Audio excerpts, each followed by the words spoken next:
That will not happen until she's in her 60s. And I know this because my parents, every single year, go to Las Vegas for a Halloween party on Fremont Street. It's a giant party. They've gone for the last 4 years. And for the last 4 years, my mom dresses up as a pumpkin, and my dad dresses up as Santa Claus. And they do this every single year. And, you can just picture, slutty nurses and werewolves and, a pumpkin and Santa Claus just walking down the street.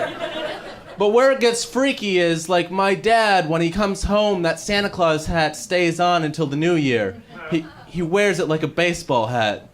And, when it first started happening, I wasn't too sure if, I wanted to be his son anymore. It kind of freaked me out. But now that we're in year 4, when he throws on that Santa Claus hat and he, looks at me and goes, "Hey, Chris, want to go to Loblaws with me?" I'm like, "Fuck yes, I do." Because it's awesome just, following this guy 6 feet behind him at Loblaws, pushing this cart in a Santa Claus hat, and just watching how other people react to him. Because 4-year-olds think he's a god, right? They just, watch him as he's, buying his own cookies, and they think it's amazing.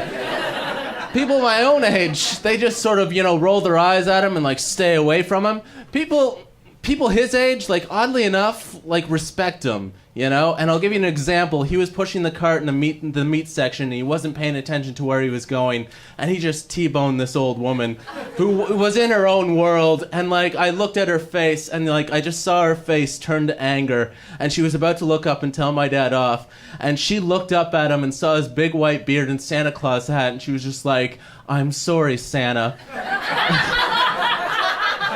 And my dad just nodded and continued to walk.